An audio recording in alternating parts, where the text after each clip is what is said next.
I promise this is too much.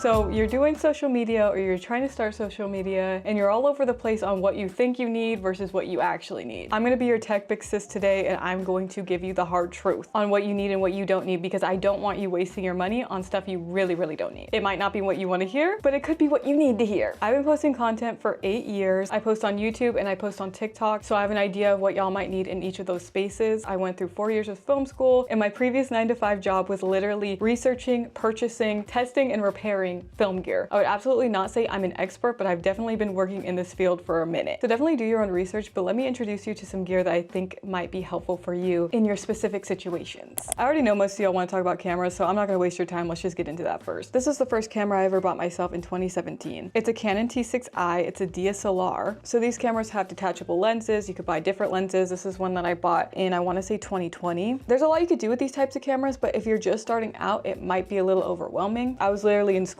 learning how to use these cameras, so it made the transition easier for me. So if you're just starting out, I wouldn't really recommend something like this unless you're really interested in videography, which I am, so that's why I got this. I really wanted to get very, very creative with the visuals that I was making. So that's what made this purchase worth it for me. If you really do want to go the DSLR route, I do suggest a brand like Canon. It's a great brand to start with, super user-friendly, and a lot of people use them and they're very reliable. This thing lasted me up until this year, so I got a lot of use out of it, but it did eventually break down on me, and so I graduated up to this camera. This is the Sony FX30. This was an investment for me. It's not one of the like super high-end Sony cameras, but it was one that I could afford and does absolutely everything that I really need right now. These are the visuals that I've been able to get with this camera, and I just love them. The intro of this video was filmed on this camera. This is my little baby, but I definitely would not suggest this to beginners. When you're starting out, you just need what you need. So don't try to do the most. That might be hard to hear because, especially like me, I have the too much gene is what I call it. I just do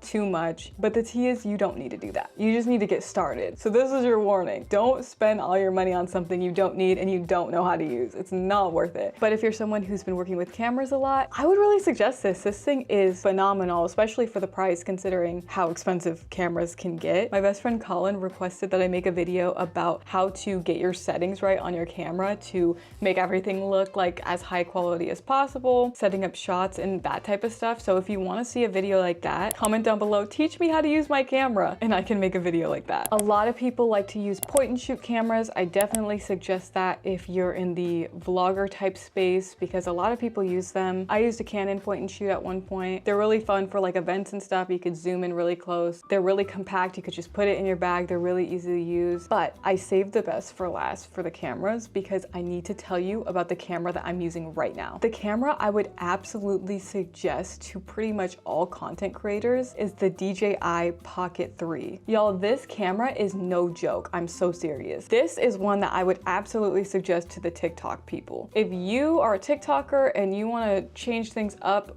and not use your phone anymore or whatever, this is the camera I would suggest to you. If you are a vlogger, this is the camera I would suggest to you. It does 4K 60 frames per second. It's on a 3-axis gimbal, so your shots are pretty stabilized. I love taking this camera to like amusement parks and stuff like that, running around with it. It's literally so good. You can also film vertical for the TikTokers out there. It has face tracking. There are so many good things about this camera. Like, go watch some reviews because this is the one that I would absolutely suggest to any up and coming person who is just starting social media. Anything that your phone doesn't have, it has. This is not the only camera I use. Like I said, I use this Sony camera, and that is mainly because my biggest gripe with the DJI camera is that it doesn't capture close-up shots very well. I don't think it thrives there. I think it thrives in wide shots like what you're looking at right here. So if you really want to get like B-roll and stuff like that, I would still consider doing that on like your phone or on a separate camera. But other than that specific situation, this camera is phenomenal. Also, I bought my camera in a bundle with this microphone right here. So worth it. I think it's like $100 more with the microphone. If you're gonna get the camera, get it with the microphone. Like, get it with the microphone. The microphone's really good. It comes ready to use with the camera. It just makes things so simple. Out of everything in this video I could suggest, this combo is fantastic. Now that you got your camera set up, let's talk audio. Like I said, if you get the DJI, you got the whole combo ready, so that's great. But if you don't, there are other options. If you have a DSLR, you could get a shotgun mic and attach it to the top and use it like this. You've probably seen that on people's setups. You just put it on top and then plug it in, and this one has an on switch. Pretty easy. That's a great option, and I did that for a long time. And this is a Shure shotgun mic. I've used a lot of Rode shotgun mics. Those are really popular and really good as well. Before I bought this combo with this DJI mic, I had these ones. These are really cool. I really prefer the updated one that comes with the Osmo Pocket 3, but these ones are pretty good too. I would say this is more useful if you have like a DSLR. You put this receiver onto the camera the way you would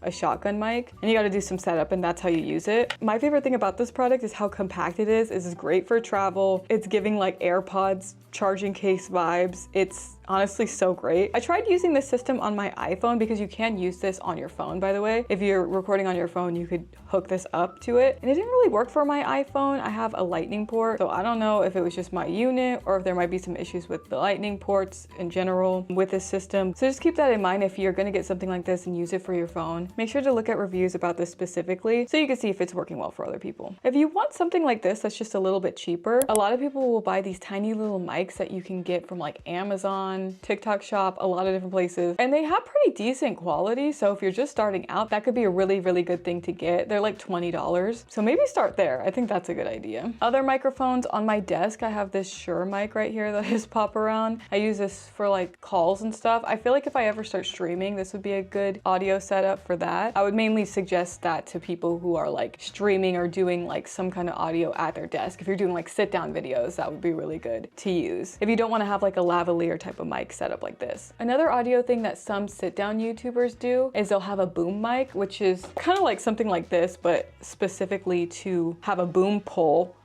up here and it's like pointed down like that, and that's what they'll do. They'll just zoom in so you can't see it, and they'll hook that up to a recorder. I'd say that's getting very advanced, but their audio is so crisp, so I'm sure it's worth it for them. All right, let's get into lighting. So for myself, since I've been vlogging recently, I try to just make use of natural lighting as much as possible, and also just lighting that I can find around the house, like lamps, overhead lights, whatever. Literally just because it's easy and it can still look pretty good that way. But if you're loving the vibes behind me, I will link those lights below as well. I only really use them for situations like this, and honestly, sometimes I just put them on for a vibe while I'm editing. But this one right here is my newer panel light. It comes in a set of 2. Really good investment if you're just trying to find some vibey lights. And then this one right here is my Govee light, which I really just got for like ambience, but I use in my videos a lot too. Tripods. I'll link the tripod that I have down below. It's not the most best, sturdiest tripod in the entire world, but it's pretty sturdy. I use it for all my cameras, just not my phone. And it works for me. I'll also link down below one of the ones that I would actually suggest if you have like money to just spend, which is a Manfrotto tripod. Really, really good quality. I'll also pop up on the screen some types of tripods that are really good for your phone. Some of them even come with little lights that you can use as well. You can kind of see in the background right here, this is a tripod for my phone, but it's not a tripod, it's like a desk mount. So you just mount it to your desk. You could easily take it on and off. It bends so you could do overhead shots, like if you're cooking or like showing your hands working on something, drawing, whatever. You could film vertical or horizontal on it. For the price, I think it was pretty good quality. As I'm filming this, Black Friday is coming up, and it's the perfect time to start scouting for deals. Some sites I would suggest looking at all year round include B&H Photo, Best Buy, and Amazon. If you have a favorite brand, you could also go to their website directly to see if they have any deals. For example, you could go to DJI's website or Canon's website. I hope you guys find some good deals this season. Lastly, let's just talk about some editing stuff real quick. By the way, I totally forgot to mention, but I'm a freelance video editor. That's my job. So I have a lot to say about this, but I'm just gonna kind of briefly go through a couple of things just to get you started. One of the softwares I would suggest to anyone is DaVinci Resolve. I rarely ever use it just because I primarily use Adobe Premiere, but it is one that I really want to use, and I've heard that it's pretty good for beginners. It's also a great option if you're on a budget. Like I said, it's one that I myself want to learn and might even transition to in the future. So I would suggest that software to anyone. So the first software I started out with was iMovie. If you're a Mac user, I would absolutely utilize iMovie. It's super simple and so much easier to pick up than a lot of other softwares. If you're just starting out, you could probably get a lot of what you want to get done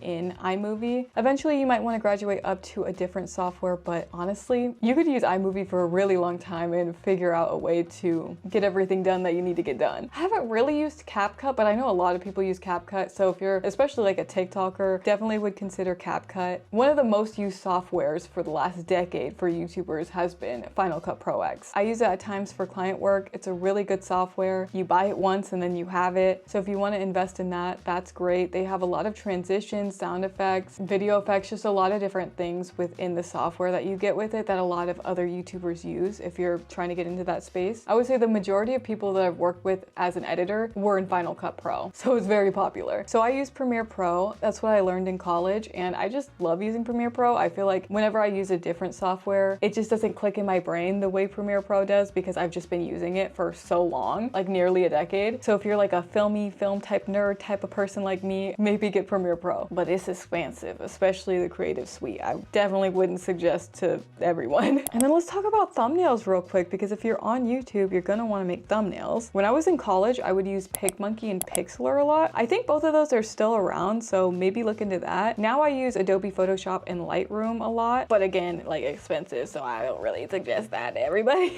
But one that you do have to pay for, but I kind of suggest to everybody, is Canva. More recently, I've been using Canva and I really like it. If you're like a lifestyle girly, I feel like that's your space. Like that's where the lifestyle girlies are. They're on Canva. So if you're doing that type of thing, like lifestyle vlogging, try it out. They have a lot of different templates, so you can kind of just plug and chug your own pictures in there. But yeah, you don't have to be a lifestyle girly to use it. There's tons of templates for a ton of other genres and niches, so definitely consider that. Maybe just use the free trial, see if it's worth it. I hope this information was helpful to you guys. Make sure to tell me down below if you want to see that camera video. And if you made it this far in, you really must not mind my voice that damn much. So do me a favor and subscribe and hit the bell so you can be notified every time I upload a new video. I do a lot of vlogs. I talk about movies and TV shows a lot. And if you want to help us grow this community, please give this video a like and comment down below what camera you have right now, even if it's your phone, and comment down below what camera you're going to be eyeing during this Black Friday sales. Thank you guys so much for watching, and I will see you in the next video. Bye!